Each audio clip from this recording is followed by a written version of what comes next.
Il est psychiatre, addictologue, chef de service du Centre médical Marmottan à Paris, spécialiste dans la prise en charge des dépendances et notamment celle des gamers. On l'a évoqué dans notre table ronde conférence débat hier soir, les accros aux jeux vidéo.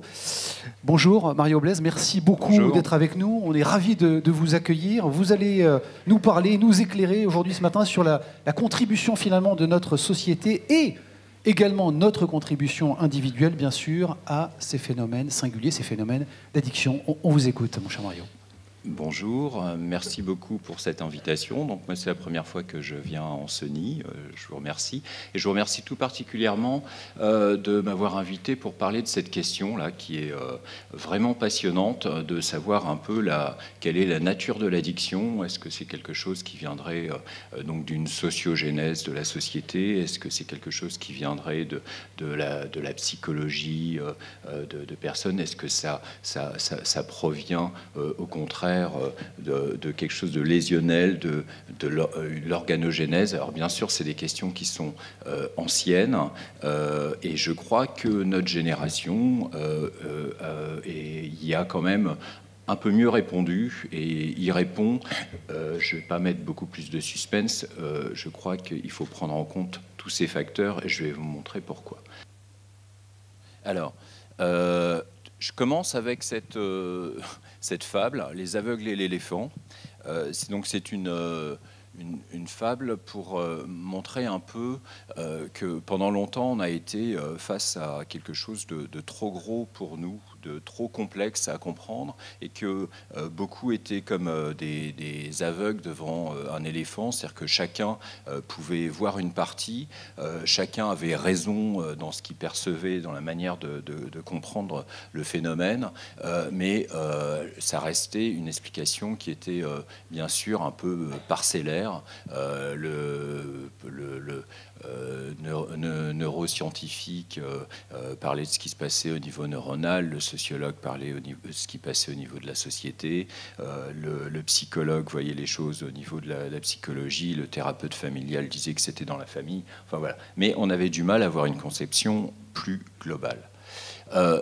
Il y a eu une évolution comme ça dans les modèles théorico-cliniques, donc dans les modèles qui ont permis de comprendre et de conceptualiser ce qu'étaient les addictions. Et on est passé d'un modèle qui était avant beaucoup plus moral ou religieux à des modèles qui ont été médicaux. Donc il y a eu des médecins qui sont intéressés à ce problème d'addiction. Et alors ça remonte déjà à loin. Le docteur Marc Valeur, qui était le chef de service précédent à Marmottan, a beaucoup étudié notamment le jeu pathologique et a retrouvé un traité sur le jeu pathologique datant de 1561 par un médecin de l'époque qui était Pascasius. Donc ça remonte déjà à très loin, l'intérêt médical pour les addictions. Et on faisait, avant Pascasius, remonter le début vraiment de l'intérêt médical à Benjamin Rush, qui lui, à partir de l'alcool, avait développé tout un modèle de l'intoxication pour dire que c'était le produit qui faisait la maladie. Ensuite, on s'est dit, mais finalement, c'est pas que le produit qui fait la maladie, c'est quand même, il y a des individus aussi qui développent la maladie et d'autres non. Donc on a plus fait un modèle où là, il y avait deux variables dans lequel il y avait des produits qui rencontraient certains individus et c'est ça qui pouvait donner la maladie. Et donc c'est tous les modèles du 19e siècle notamment et jusqu'aux alcooliques anonymes, et c'est encore présent encore maintenant. Dans les années 60, là, il y a eu plus une prise en compte de l'environnement qui a fait qu'on a intégré le contexte, l'environnement, dans un modèle qui est plus biopsychosocial, dans lequel la vulnérabilité biologique s'exprimait selon l'histoire et du sujet et le contexte dans lequel un sujet pouvait rencontrer un produit. Et alors c'était la formule de Claude Olivenstein qui a dit la toxicomanie, c'est la rencontre d'un produit, d'une personnalité et d'un moment socio-culturel. Donc c'est permettre de résumer et de prendre en compte donc les trois modèles. D'autres l'ont dit autrement, mais en gros c'est toujours une substance, un individu dans un certain contexte.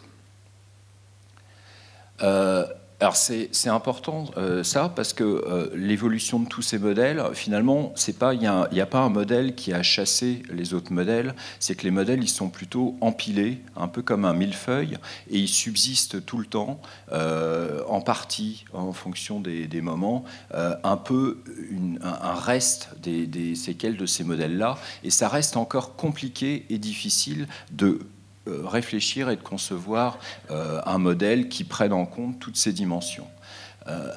On a vu même récemment dans la dictologie, alors c'est des débats qui existent pour la maladie mentale et maladie psychique qui ont cours avec des balanciers en fonction des époques qui sont plus de la psychogénèse à l'organogénèse ou à la sociogénèse, c'est en fonction des époques. Là on a vu par exemple l'évolution, j'ai pris cette définition parce qu'elle est intéressante de voir comment c'est en 10 ans, par exemple, la Société américaine de médecine des addictions donc, a évolué dans le sens où il y a une dizaine d'années, on était parti sur une définition qui était beaucoup plus l'addiction comme une maladie chronique du cerveau. Et petit à petit, ça a évolué vers une maladie chronique traitable, parce que c'était important de pouvoir dire que justement c'était quelque chose de réversible, mais qui implique des interactions qui sont complexes entre les circuits cérébraux, le cerveau, la génétique, l'environnement, mais aussi l'expérience de vie d'un individu, et que les expériences de vie apparaissent comme pouvant moduler ce qui peut se passer au niveau du cerveau. Donc c'est pour ça que là je vais parler un peu plus de l'intérêt et de l'implication du modèle biopsychosocial. Donc c'est important d'avoir comme modèle de prendre un modèle de maladie comme modèle, mais que ça soit maladie au sens large, pas simplement le côté biomédical, c'est aussi le côté biomédico-social, pour prendre en compte les dimensions qui sont aussi subjectives, psychologiques, existentielles de ce qu'une personne peut vivre et la manière dont elle vit elle-même sa maladie, mais aussi les dimensions relationnelles, culturelles, voire sociales.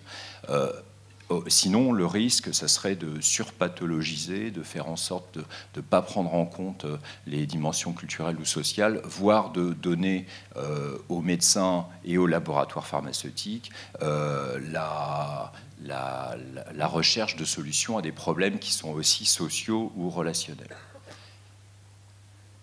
Alors, quelles sont les implications? Le premier du fait que ça soit une maladie, c'est qu'on sort du caractère moral et que ça permet de lutter contre la stigmatisation, une chose tout à fait importante, et que les personnes qui ont un trouble de l'usage de substances, c'est important de diminuer la responsabilisation qu'elles en ont.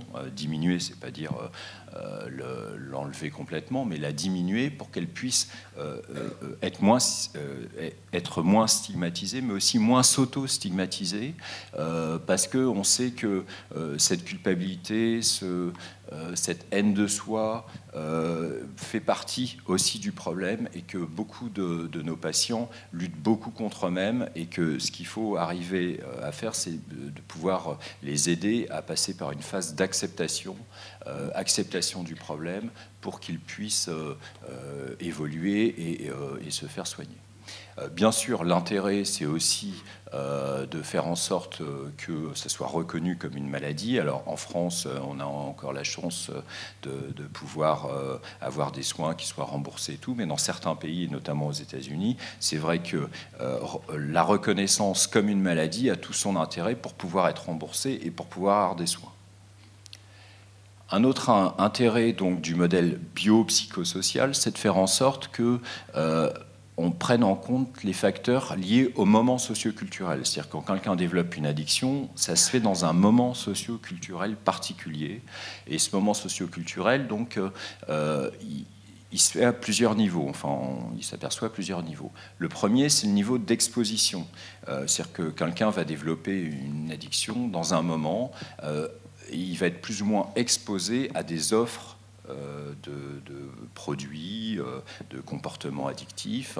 On voit, et depuis une dizaine d'années, le développement avec Internet, un accès à des produits, notamment des drogues, mais aussi des jeux d'argent, aux jeux vidéo aussi, de manière très dérégulée, où là c'est ouvert 24 heures sur 24, 7 jours sur 7. Donc cet accès illimité favorise, enfin augmente la surface d'exposition des personnes à certains produits et rend plus difficile les régulations personnelles, mais aussi les régulations au niveau politique, étatique et compagnie. Donc au niveau d'exposition, ça augmente. Il y a aussi les facteurs de régulation culturelle, ce que, par exemple, Jean-Pierre Coutron a appelé la société addictogène, le fait qu'on soit dans une société particulière qui pousse à la performance, qui pousse à une culture consumériste, tout ça favorise une moindre régulation culturelle. D'autres, comme Yann Hacking, qui est philosophe des sciences, avait développé le concept de niche écologique et de maladie transitoire, qui faisait qu'à certaines époques, il y a certains types de maladies qui se développent parce que il y a, comme on peut appeler, une niche écologique, donc différents vecteurs qui font que ça va plus se développer là, qu'on va plus y avoir un intérêt, qu'on va en parler beaucoup dans les médias, et que les gens, quand ils vont avoir à exprimer une certaine souffrance, et ben c'est de cette manière-là qu'ils vont l'exprimer. Bien sûr, l'environnement personnel va beaucoup jouer. Le fait qu'une personne ait peu de ressources, alors peu de ressources au sens général, peu de ressources financières, peu de ressources relationnelles, qu'elle soit dans un environnement stressant, tout ça, ça risque de favoriser donc l'addiction. Donc ça, c'est le côté environnemental de ce qui se passe quand quelqu'un développe une addiction à un moment donné. Mais ce qui est particulièrement important, et je trouve assez nouveau, enfin c'est assez nouveau, ça fait un petit moment qu'on s'y intéresse, mais c'est le côté, c'est l'histoire de vie aussi des patients qui va faire que ça va développer une certaine vulnérabilité.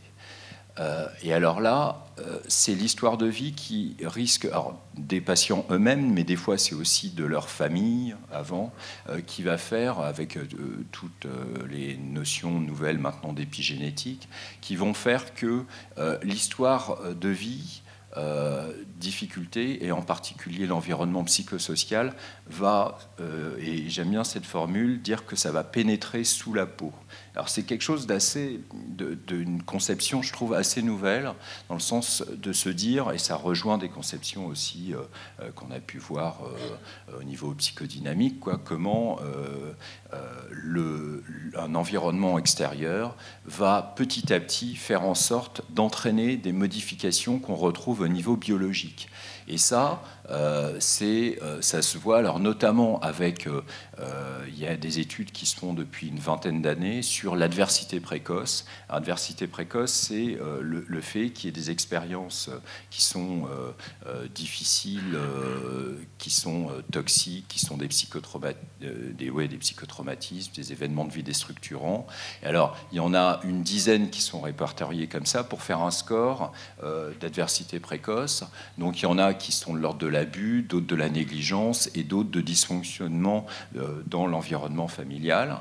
Et il y a des études qui ont été réalisées à partir de ces scores-là, enfin de ce score-là d'adversité précoce, et qui ont montré très, très simplement, et les études se multiplient, qui ont montré en fait que dès que quelqu'un avait un score d'adversité précoce supérieur à 4, donc plus de 4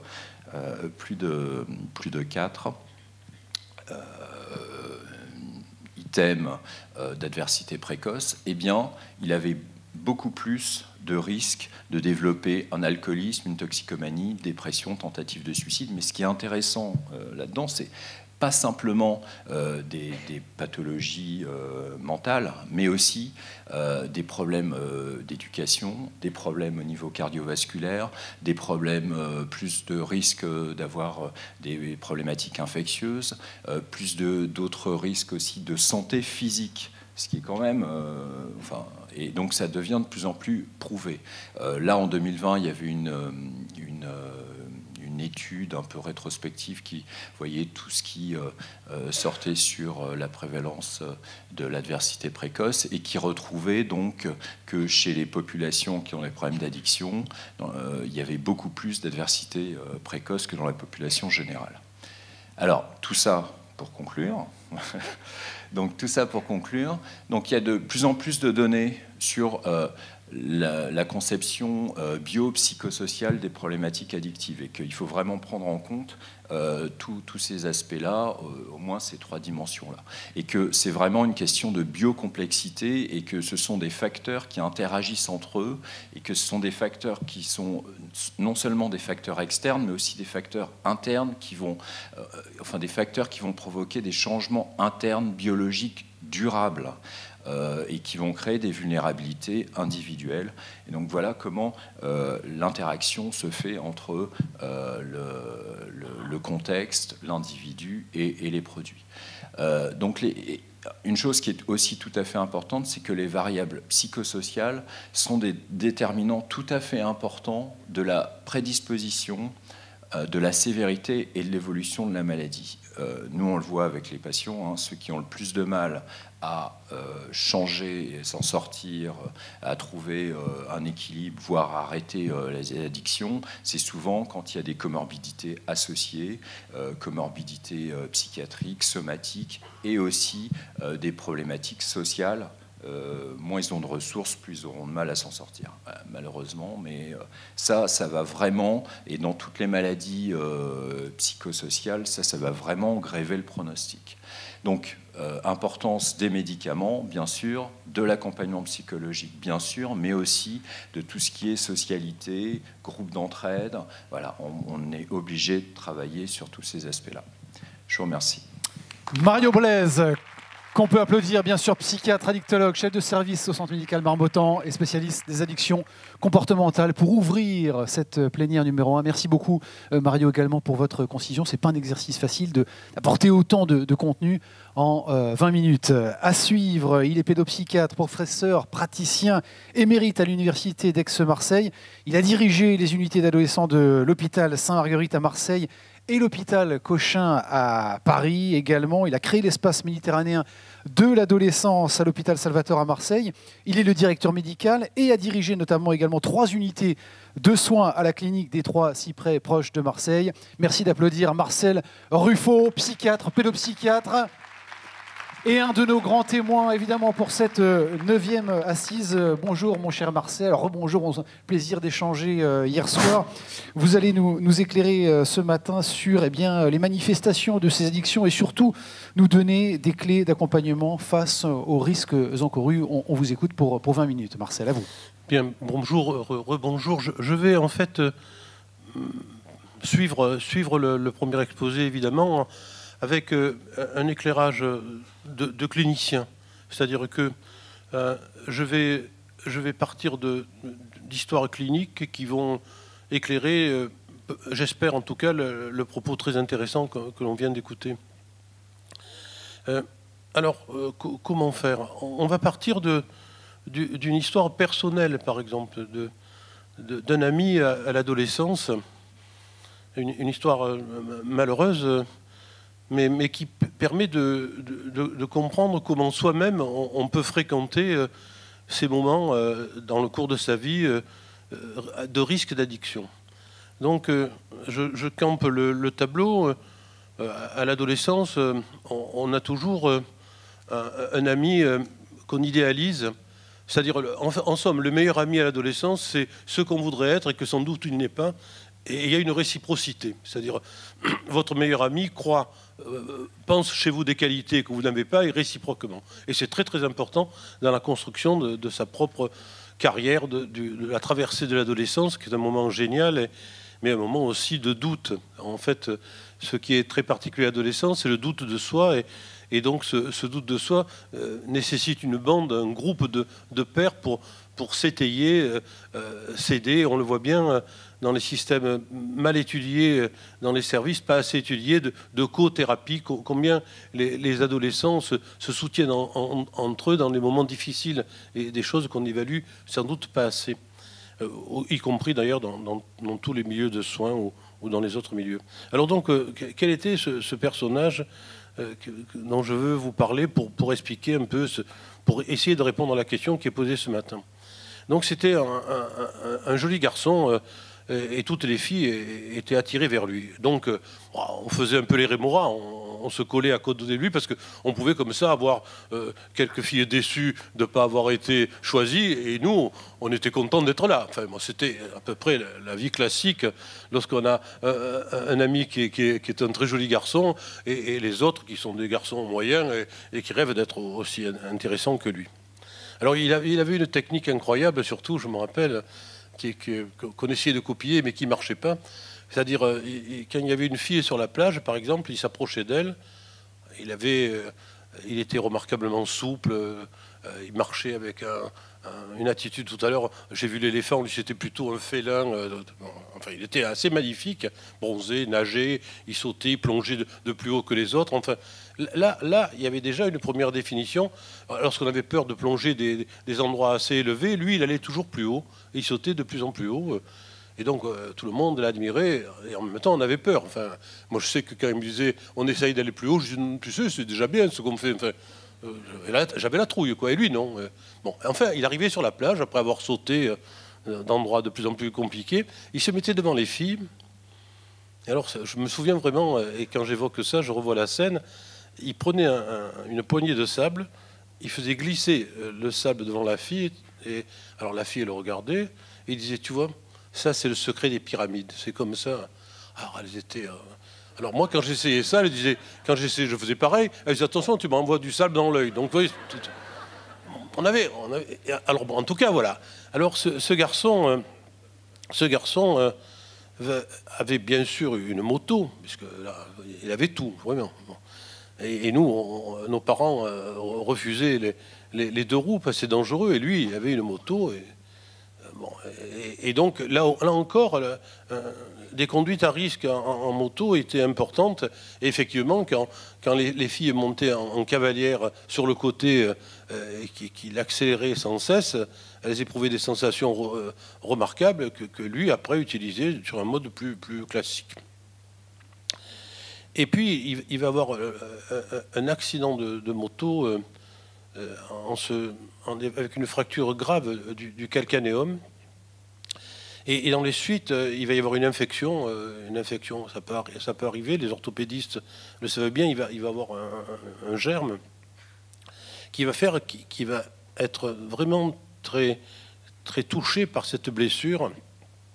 Il se met à boiter, il ne peut plus plonger, il ne peut plus courir. Il est attaqué sur la partie corporelle, ce qui était... Parce qu'on sait bien que l'adolescence, le corps est tellement important que toute attaque de ce corps risque d'être vraiment quelque chose de redoutablement terrible pour les adolescents. On le voit avec les...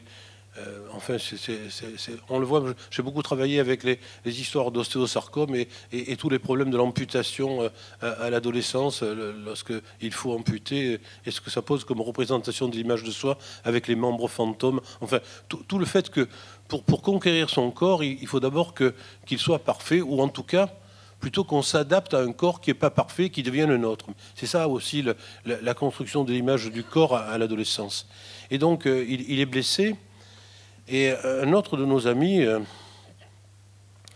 un peu plus fragile, mais beaucoup plus riche au niveau social, va lui dire sur les douleurs, pourquoi tu n'essayes pas de l'héroïne, quoi. Et effectivement, il essaye de l'héroïne. Dans ces années-là, d'ailleurs, la toxicomanie, c'était plutôt l'héroïne en injection. Et ça venait dans l'endroit de notre adolescence, ça venait du fait d'un site très exposé, parce que les officiers de marine qui étaient allés en Asie, au Vietnam, avaient l'habitude de fumerie d'opium. Il y avait comme une tradition de fumerie d'opium, et donc l'opium, l'héroïne, il y avait cette identification à une sorte de classe sociale un peu huppée qui transgressait la règle. Donc ils étaient tous catholiques avec plusieurs enfants, mais ils fumaient de l'opium. Et il y avait donc un garçon de ce milieu qui peut fournir des produits qui n'étaient pas accessibles compte tenu du prix à des adolescents plus modestes dont nous faisions partie. Et mon ami commence à s'injecter de l'héroïne de façon habituelle et il n'y arrive plus il est dépendant donc de ce produit et il n'arrive plus à se dégager et il va comme ça évoluer de manière redoutable avec une dégradation physique, une clochardisation. Il va essayer de guérir de la toxicomanie à l'héroïne par un alcoolisme incroyable, parce que c'est souvent le cas, en tout cas, c'est lui le parcours qu'il a suivi, changer de produit pour un produit plus facile d'accès, et donc aussi dangereux sur le plan de la possibilité de réfléchir, etc. Et si vous voulez, et c'est quelque chose qui me touche encore profondément, il va se clochardiser, devenir quelqu'un qui vit dans la rue. Et quand je le voyais dans la rue, en train de mendier, évidemment, je m'approchais de lui, j'essayais de lui parler, mais visiblement, il n'avait plus aucun intérêt pour évoquer les temps heureux de nos adolescences, quoi. Et à la fin de ces jours, ce qui est absolument incroyable, donc je lui donnais des sous, quoi. Je lui donnais 20 euros, 50 euros. Je lui donnais... Et il ne me reconnaissait pas. Il ne me reconnaissait pas quand j'essayais, en ayant perdu toute possibilité relationnelle, d'au moins soutenir son désarroi avec cette obole minable, parce que ce n'était pas ça que je cherchais. Je cherchais à lui parler, à essayer, etc. Et donc, finalement, il est mort dans la rue... il est mort dans la rue après des attaques multiples de gens qui l'attaquaient pour le voler, qui le battaient, qui le frappaient, etc.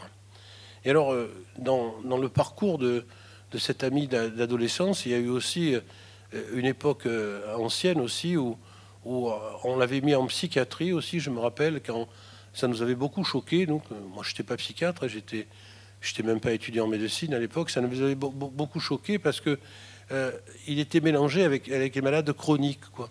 Il y avait une sorte de punition, de sanction de la toxicomanie, de l'héroïne, en le mélangeant avec tous les malades dans un service asilaire fermé, etc. Vous pouvez imaginer les progrès qu'il a pu faire en étant hospitalisé là-bas. Donc ça, c'est la première histoire malheureuse, je m'en excuse, mais c'est pour montrer aussi que l'adolescence et les parcours, et pourtant les parcours initiaux comme lui, de toute qualité, quoi, peuvent aussi de temps en temps dévier sur un événement, mais qui révèle aussi à distance, parce qu'après j'ai beaucoup réfléchi à cette histoire très personnelle, très intime de cet ami à l'adolescence. J'ai compris petit à petit toutes ces fragilités, quoi. Pourquoi il sautait aussi haut des falaises? Pourquoi il avait tellement de succès et pas une union amoureuse naturelle avec les multiples filles qui séduisaient? Et en reprenant son histoire, il avait des parents très singuliers qui nous paraissaient originaux, mais qui étaient des gens qui vivaient de manière complètement asociale, très isolée, etc., et qui n'était pas pour lui un étayage identificatoire suffisamment bon au sens de Winnicott, quoi, qui aurait pu peut-être l'aider à mieux se construire. Mais c'est un raisonnement secondaire. Au début, l'adolescence ne raisonne jamais comme ça. Les adolescents ne raisonnent jamais comme ça, et c'est très important dans l'étude des toxicomanies à l'adolescence, c'est qu'ils se foutent du passé. Et si je suis d'accord avec la proposition du score qu'on a eu, l'attachement, la mère sécure, les violences, d'accord, tout ça ce qu'on veut, sauf que à l'adolescence, même si ça a un effet, ce que je ne conteste pas, ils s'en foutent du passé. Et ils redoutent l'avenir, ce qui compte c'est le présent, c'est le hic et nunc. Et donc on comprend bien que les produits, dans leur immédiateté d'effet, sont tout à fait favorables à la problématique de l'adolescence. Puisque je présentifie tout, je présentifie quelque chose qui m'apaise ou qui m'évite de souffrir tout de suite. Et donc on voit bien que les produits d'addiction sont vraiment quelque chose de très remarquablement adapté à l'adolescence. Et d'ailleurs, les gens des produits informatiques se trompent pas, parce qu'ils savent que c'est une clientèle extraordinairement facile d'approche et d'accès. Donc ça, c'est la première histoire. La deuxième histoire, c'est quelque chose qui va encore dans le sens de la première intervention. C'est l'histoire d'un ami qui a survécu donc, à cette époque et qui, à plus de 70 ans, est toujours un cocaïnomane avéré. Alors, qu'est-ce qui s'est passé quand on commence une addiction à l'adolescence et qu'on a 70 ans et qu'on est toujours sous-produit? Alors, lui c'est assez simple. Lui, il fait partie de ces familles. Donc, c'est l'inverse. C'est l'inverse des psychosociaux de mauvaise qualité. Non, c'est une famille extrêmement huppée, avec plusieurs ministres dans leur origine. Et donc, c'est vraiment une famille dont on pourrait dire un milieu socio-culturel vraiment remarquable. Sauf que, dans la fratrie, son frère et sa sœur ont réussi, et lui, il a échoué. Voilà un autre événement. Tu peux être issu d'un milieu très porteur, très favorable, tu peux être partie des privilégiés, mais qu'en est-il des relations fraternelles et du mandat intergénérationnel qui t'est proposé? Comme si avoir une famille qui a réussi, c'est un handicap. Comme si avoir des parents qui sont brillants était un handicap pour toi si tu échoues. Et lui, donc, la toxicomanie s'exprime vraiment comme ça, avec vraiment une impression chez lui, encore maintenant, que sa mère ne l'aimait pas. C'est-à-dire, dès qu'on parle un peu, il parle de l'affection que lui portait sa mère, dont il n'est toujours pas sûr, quoi. Alors qu'elle est décédée, elle a disparu, mais le fantôme de la relation non sécure, au sens de Bowlby, de la mère, reste pour lui quelque chose d'une blessure incurable. Et la toxicomanie vient combler, finalement, ce trouble de l'image de soi, du fait de ne pas avoir réussi ce qu'il aurait dû réussir compte tenu du panel de l'historique de la famille. Alors ce qui est intéressant dans son histoire, c'est qu'évidemment il a un groupe de vieux toxicos qui vont à Haïti, qui reçoivent des trucs de Colombie. Ils ont tout un... avec des gens célèbres dans le groupe, hein. Mais enfin bon. Et donc ce milieu de vieux garçons, toxicomanes a quand même des problématiques très particulières qui surviennent. Ils ont quand même de temps en temps soit des moments de dire maintenant il faudrait qu'on meure, ce qui est possible avec l'envahissement mélancolique du temps qui avance, alors qu'il faut plutôt croire Jean Jaurès, quoi. Jean Jaurès qui, en 1903, à Carmaux, qui fait un discours à la jeunesse, et Jean Jaurès dit, son discours est scandé par « Qu'est-ce que le courage ?» Et à un moment donné, Jean Jaurès dit dans son discours, il dit « Qu'est-ce que le courage ?» C'est d'abord d'aimer la vie, ce qui est, il a raison. Deuxièmement, c'est d'attendre la mort avec sérénité. Il a raison aussi, et le pauvre, c'était prophétique pour lui quelques temps après. Et puis il dit, c'est d'aller vers l'idéal, c'est de rêver de l'idéal en respectant le réel. Vous voyez, c'est vraiment ça la santé psychique. Je crois que la Jaurès nous le définit parfaitement. Et le fait est que ses camarades, de temps en temps, ont des moments très particuliers, hallucinatoires. Ils croient qu'il y a quelqu'un dans la maison, ils ont une fausse reconnaissance, ils ont des moments très très particuliers de croire qu'ils sont attaqués sur un plan électrique, qu'il y a des choses, des ondes dans la maison. Vous voyez, donc une décompensation psychique. Alors, j'en viens, et puis hop, après cette historique, je vais vite, je vois que je suis pressé, je m'excuse, et je vais vite maintenant, actuellement, en clinique avec les adolescents que je reçois aujourd'hui. Que se passe-t-il? Alors, ils sont un peu pareils, avec cette présentification, ce moment. Ils sont quand même, et j'ai trouvé que cette satanée épidémie-là, cette 5e vague, et surtout le confinement de mars 2020, avait entraîné des révélations de fragilité qui ne se seraient peut-être pas révélées sans cette rupture de la scolarité. il était effectivement essentiel de rouvrir les écoles et de continuer la scolarité. Pourquoi? Parce que le soutien entre adolescents est essentiel pour survivre. Et dans les débuts de toxicomanie nouvelle, après le confinement que je reçois maintenant, je vois les conséquences de ce confinement de mars 2020 qui révèle les fragilités antérieures. Alors, je pense que, j'allais dire, tant mieux que ce soit cette année fermeture d'école en mars 2020, parce qu'au moins on a un point d'accroche sur lequel on peut, au niveau thérapeutique, entraîner avec des adolescents dans « et avant », c'était comment, et avant, et surtout, la clé thérapeutique de la pratique pour écarter comme ça d'un champ de dépendance les adolescents qui commencent, c'est de les faire anticiper. C'est-à-dire, et qu'est-ce que tu veux faire après? Et dès qu'on accroche un petit truc, mais n'importe quoi, on s'accroche à ça et on tient bon avec eux.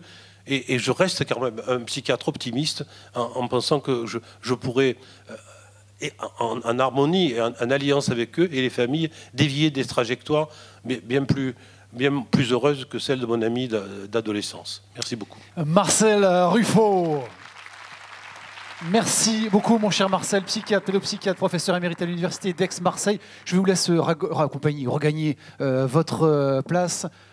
On l'écouterait évidemment, et comme Mario Blaise, toute la journée. C'est toujours très frustrant de vous bousculer sur ce format de 20 minutes, mais c'est le jeu de la plénière, parce qu'un programme riche et dense a été concocté par les équipes de ces assises, de ces 9e assises. Pour poursuivre, il est professeur à l'université de Picardie, Jules Verne, directeur du groupe de recherche sur l'alcool et les pharmacodépendances de l'INSERM. Il est également président de la Société française d'alcoolologie et le coordinateur également, son coordinateur également. Merci d'accueillir Mickaël Nassila avec vos applaudissements également, qui a fait ce chemin pour être avec nous ce matin à Ancenis et nous éclairer, et bien nous présenter en tout cas les dernières recherches scientifiques et puis des pistes bien sûr très prometteuses, très pragmatiques pour lutter contre la dépendance. Mickaël, c'est à vous, 20 minutes. Bonjour à toutes et à tous. Merci beaucoup aux organisateurs, merci à Jean-Michel Toby, merci à Nicolas Mémin-Massé de l'invitation. J'étais venu aux précédentes assises pour vous parler des mécanismes cérébraux de l'addiction à l'alcool. Et cette fois-ci, vous allez voir qu'on descend à un autre étage, puisqu'on m'a demandé de venir vous parler du rôle de notre microbiote. Vous avez tous entendu parler du microbiote et comment ce microbiote pourrait jouer un rôle dans la vulnérabilité à développer une addiction. Quelques liens d'intérêt. Alors, l'addiction, on est passé de la toxicomanie, la dépendance, à l'addiction, aux troubles de l'usage. Les concepts ont évolué, ça a été très très bien rappelé. Juste savoir que voilà, c'est un processus complexe qui prend du temps et où on voit des modifications de comportement, où on passe du plaisir au déplaisir à un comportement très flexible, un comportement qui devient inflexible, qu'on peut modifier difficilement, qui passe de l'ordre des habitudes. Ça fait appel à ce qu'on appelle des apprentissages aberrants dans le cerveau. Et finalement, on perd le contrôle et on continue à avoir ce comportement ou à consommer en dépit de toutes les conséquences que vous connaissez. Alors ça, c'est ma diapositive favorite où je reprends tous les facteurs de vulnérabilité qui sont impliqués dans l'addiction. La drogue, l'environnement, le stress est un facteur principal. La génétique, pour la moitié de la variance du risque à développer une addiction, c'est d'ordre génétique, mais ça veut dire que l'autre moitié, c'est pas de la génétique et on peut intervenir dessus, c'est ce qu'on appelle l'épigénétique. Des traits de personnalité et de tempérament, la précocité d'exposition. Malheureusement, boire tôt ou être exposé tôt, c'est un facteur de risque à développer une addiction à l'alcool. Et vous voyez que j'ai rajouté, j'avais encore un peu de place sur ma diapositive, donc j'ai rajouté maintenant, depuis quelques temps, ce fameux microbiote. Alors le microbiote, c'est quoi? Nicolas me demandait si on mettait microbiote au pluriel ou pas. Oui, on doit mettre les microbiotes au pluriel parce qu'il n'y a pas que les bactéries, il y a en fait des virus, des champignons, des levures et d'autres parasites qui sont dans notre organisme, non pathogènes. Ils sont dits, pour les bactéries, commensaux, c'est-à-dire qu'on leur donne le gîte et le couvert. C'est une relation gagnant-gagnant pour les deux parties. Avec, vous voyez, en fonction de là où on se trouve dans l'organisme, à l'extérieur ou à l'intérieur, différentes ici compositions de ces différents microbiotes. Alors, juste un chiffre qui doit vous marquer, c'est que finalement, si on regarde le microbiote bactérien, Je vais me focaliser maintenant sur le microbiote bactérien. Je dirai 2 mots sur les champignons, parce que vous allez voir, on voit un petit peu la même chose entre les bactéries et les champignons. On arrive à 100 000 milliards de cellules. Donc c'est vraiment le chiffre. Et par comparaison, je vous ai mis ici le nombre de neurones qu'on a dans le cerveau. On n'est qu'à 86 milliards de neurones. C'est-à-dire qu'on a 10 fois plus, finalement, de ces micro-organismes dans l'organisme que nos propres cellules. Ça pèse lourd. Hein, c'est quelques kilos en fonction de votre poids corporel. Et donc c'est pour ça qu'on considère même que c'est un organe vivant entier. On ne connaît pas toutes les bactéries. Elles varient selon la localisation dans l'organisme. Elles n'aiment pas le même pH, il faut une quantité d'oxygène. Et puis entre elles, il y a aussi une compétition. D'accord ? Donc ça aussi, ça joue sur la... Et alors le rôle, ou les rôles, ils sont très importants et variés. Ils nous aident à digérer, à assimiler, absorber, synthétiser des vitamines, métaboliser les sels biliaires qui nous aident à digérer les graisses. Il régule la fonction même de la barrière intestinale. D'accord ? On produit des molécules dans l'intestin pour empêcher qu'il y ait trop de développement de ces bactéries, mais elles aussi, elles jouent sur notre barrière intestinale, sur la fonction de barrière et sur la fonction de l'épithélium. Elles interagissent avec notre système immunitaire. Elles produisent des molécules plein de métabolites bactériens qui se diffusent dans l'organisme et qui vont avoir des effets jusqu'au cerveau. Donc on a une signature, le microbiote est unique. Hein. Comme nos empreintes digitales, on aurait un entérotype, une caractéristique qui serait notre microbiote. Ce microbiote, il évolue. Vous avez tous entendu parler du fait qu'on va l'acquérir à notre naissance, hein, alors en fonction de est-ce qu'on est par voie naturelle, voie basse ou par césarienne, vous avez tous entendu parler de ça, mais vous voyez qu'il y a plein de facteurs, le régime alimentaire, l'exercice, les maladies, le développement, les médicaments, je dirais juste 2 mots sur les médicaments, bien évidemment, les antibiotiques vont jouer sur notre microbiote, mais les médicaments aussi, notre localisation géographique. Donc plein de facteurs qui jouent sur notre microbiote. Alors, simplement pour vous faire comprendre en 2 mots en quoi c'est compliqué le microbiote, c'est qu'il y a une relation, je suis désolé, je n'ai pas de pointeur, mais je vais vous montrer, entre notre intestin et cette barrière intestinale, l'épithélium, et puis notre cerveau tout là-haut, tout simplement parce qu'ils sont connectés par voie nerveuse, par le nerf vague. D'accord ? Donc les informations peuvent aller du cerveau à l'intestin, mais également de l'intestin au cerveau, par le nerf vague, et ça remonte dans différentes structures cérébrales, et ça va réverbérer dans beaucoup de structures, dont des structures qui sont impliquées dans l'addiction. Et donc ce nerf vague joue un rôle très très important. Ces bactéries, que vous voyez ici en bas un peu partout, elles produisent des métabolites. Les plus connus, les plus étudiés, c'est ce qu'on appelle des acides gras à courte chaîne. Mais elles produisent aussi des neurotransmetteurs, des molécules qui vont agir sur notre cerveau. Il semble que les bactéries produisent jusqu'à 80% de notre sérotonine. Je ne sais pas si vous avez entendu parler de cette petite bête-là, mais la sérotonine, ça joue un rôle dans l'humeur, la dépression, etc. Jusqu'à 80% de notre sérotonine, elle est produite au niveau intestinal. Le tryptophane aussi, qui est un précurseur, ça interagit avec les cellules immunitaires qu'on voit ici, les petites boules bleues ici, et donc ça va jouer sur la réponse immunitaire, sur la production des molécules qui jouent un rôle dans notre défense immunitaire. Et ces molécules qu'on appelle des cytokines passent ici dans le sang et vont atteindre également le cerveau. Et on sait qu'il y a un rôle important de l'inflammation dans beaucoup de pathologies psychiatriques. Et puis aussi, vous voyez, à gauche, on met une interaction avec l'axe du stress. Bref, c'est compliqué, c'est à la fois nerveux, c'est humoral, immunitaire, mais c'est aussi une interaction avec le stress. Alors, comment on étudie le microbiote ? Assez simplement, hein, en recherche, on utilise des animaux. Les animaux qui ont été utilisés au départ, ce sont des animaux dits germe-free au milieu, c'est comme des bébés bulles hein, qui sont dépourvus de tout germe. Et on va pouvoir contrôler la présence de certains germes. Et sinon, on utilise aussi des animaux qui ne sont pas des animaux bulles, je dirais, et chez lesquels on va administrer des antibiotiques. On peut rincer comme ça le microbiote et enlever le microbiote de l'animal. Et on peut lui administrer aussi ce qu'on appelle des prébiotiques, des molécules qu'on trouve dans notre alimentation et qui vont faire en sorte que certaines bactéries vont pousser et pas d'autres. Hein, vous avez tous entendu parler des fibres, il faut manger des fibres parce que ça booste certaines bactéries. Ou des probiotiques, on peut vous administrer des bactéries, hein, lactobacilles, bifidobacterium, etc. Et donc après, on peut s'amuser à transfecter du microbiote d'un animal à un autre, ou bien d'un humain à un animal. On fait ce qu'on appelle une humanisation des souris. Donc je vais pouvoir prendre un microbiote humain, le transplanter à un animal et voir ce que ça donne dans le comportement animal. Et puis bien évidemment, on en arrive à ce stade ici, c'est de transplanter un humain, on fait de la transplantation de microbiote intestinal à un autre humain pour essayer de soigner une pathologie. Je vais vous en dire 2 mots. Alors simplement, je suis désolé, c'est un peu compliqué, c'est très scientifique, mais simplement pour vous dérouler simplement quelques résultats, parce qu'il faut voir les résultats très récents de la littérature. On a beaucoup, finalement, on a une chance, c'est que dans les addictions, il y a beaucoup d'études sur ce microbiote. Alors, une des pathologies qui a été les plus précocement étudiées, c'est la maladie alcoolique du foie. La maladie du foie liée à l'alcool, la MAF. Et on s'est aperçu que dans l'hépatite alcoolique sévère, c'est une forme sévère de la maladie du foie liée à l'alcool, eh bien, elle est associée à une dysbiose, à une modification de ce microbiote intestinal qui est spécifique chez les patients alcoolodépendants. D'accord, on voit une différence entre ceux qui n'ont pas d'hépatite alcoolique, ceux qui ont une non sévère, une SH, ou ceux qui ont une sévère. Il y a une reconfiguration du microbiote. Et alors, on peut transplanter des souris avec ce microbiote. Et les souris qu'on transplante avec le microbiote intestinal des patients qui ont une hépatite alcoolique aiguë sévère, eh bien, elles vont devenir vulnérables à développer cette pathologie si on leur fait consommer de l'alcool. C'est pour vous montrer un petit peu le lien de causalité. Chez ces souris, eh bien, on voit qu'il y a plus de translocation bactérienne, c'est-à-dire qu'il y a des bactéries et des morceaux de bactéries qui vont passer de leur intestin au compartiment sanguin. On appelle ça la translocation bactérienne. Elles vont présenter plus d'inflammation, moins d'agents protecteurs de la muqueuse intestinale. Donc vous voyez que j'ai modifié ici, je rends vulnérable à une maladie en transplantant le microbiote d'un humain à une souris qui n'avait pas de problème et à qui, quand même, on a fait consommer de l'alcool.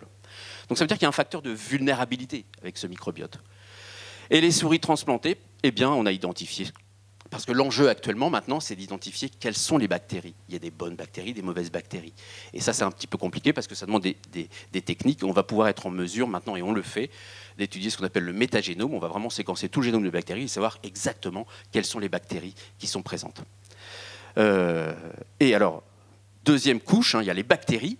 Mais après, il y a les métabolites. On s'est aperçu qu'il y a certains métabolites. Elles produisent des molécules qui, elles aussi, peuvent agir sur notre organisme ou bien agir aussi sur les autres bactéries entre elles. Donc ça complexifie encore le phénomène. On veut identifier les bonnes bactéries, on veut identifier aussi les molécules qu'elles produisent et qui pourraient être explicatives dans la vulnérabilité ou dans le traitement. Alors, les souris...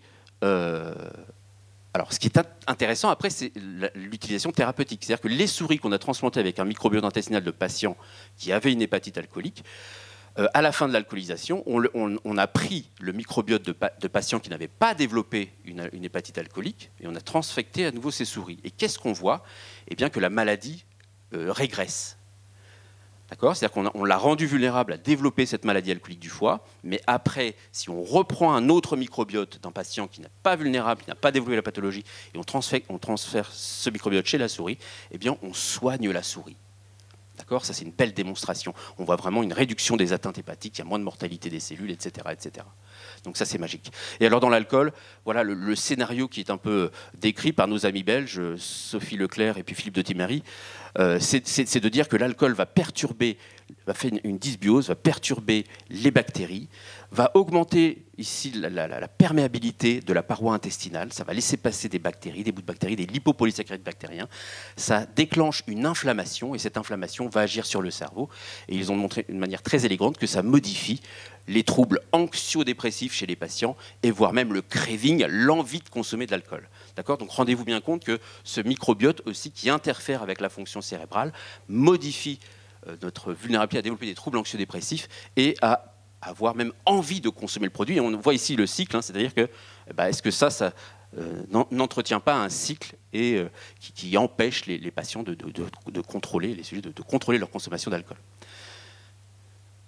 Alors simplement, ils ont montré des résultats très très intéressants. Juste pour vous dire ici en rouge que l'alcool va entraîner une augmentation de la perméabilité intestinale. Donc ça, c'est pas bon parce que ça laisse passer des bouts de bactéries, ça déclenche l'inflammation. Mais ce qui est intéressant, c'est que seulement certains patients le font.